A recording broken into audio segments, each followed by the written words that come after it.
यह उस समय की बात है जब भारत अंग्रेजों की गुलामी से आजाद हो चुका था। 15 अगस्त 1947 पूरा देश जश्न मना रहा था, हर तरफ तिरंगा लहरा रहा था। लेकिन इस जश्न के पीछे एक सच्चाई छुपी हुई थी। भारत आजाद तो था, पर देश के पास अपना कोई कानून नहीं था। देश अब भी अंग्रेजों द्वारा बनाए गए नियमों से ही चल रहा था। वही पुराने कानून, वही अंग्रेजी शासन की छाया। जनता आजाद थी, लेकिन अपने अधिकारों को पूरी तरह नहीं जानती थी। कई लोग यह भी नहीं जानते थे कि उन्हें बोलने की आजादी है, बराबरी का हक है और न्याय मांगने का अधिकार है। भी देश के महान नेताओं ने सोचा, अगर भारत को सच्ची आजादी देनी है तो सिर्फ अंग्रेजों को भगा देना काफी नहीं, देश को अपने बनाए हुए नियमों से चलाना होगा। ऐसे नियम जो हर भारतीय को बराबर समझें। संविधान सभा का गठन। इसी सोच के साथ एक संविधान सभा बनाई गई। इस सभा में देश के सबसे बड़े विद्वान, नेता और समाज सुधारक शामिल थे। उनका लक्ष्य सिर्फ एक था,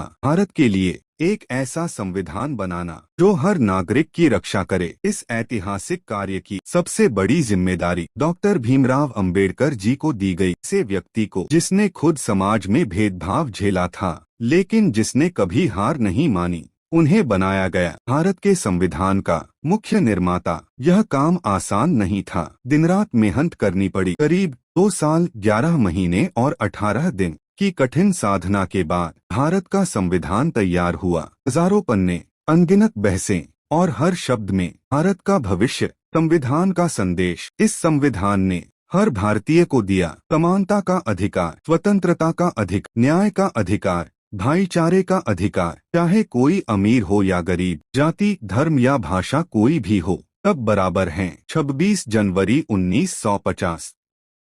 आखिरकार वह दिन आया, 26 जनवरी 1950।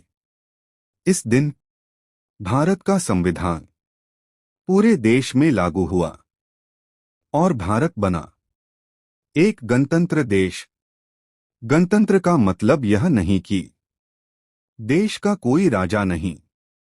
गणतंत्र का मतलब है अब देश का राजा कोई एक व्यक्ति नहीं, बल्कि जनता और उसका संविधान है। यानी असली ताकत हर नागरिक के हाथ में है। इसीलिए हर साल 26 जनवरी को हम गणतंत्र दिवस मनाते हैं। यह दिन हमें याद दिलाता है कि आजादी सिर्फ मिली नहीं थी, बल्कि उसे संविधान के जरिए सुरक्षित किया गया।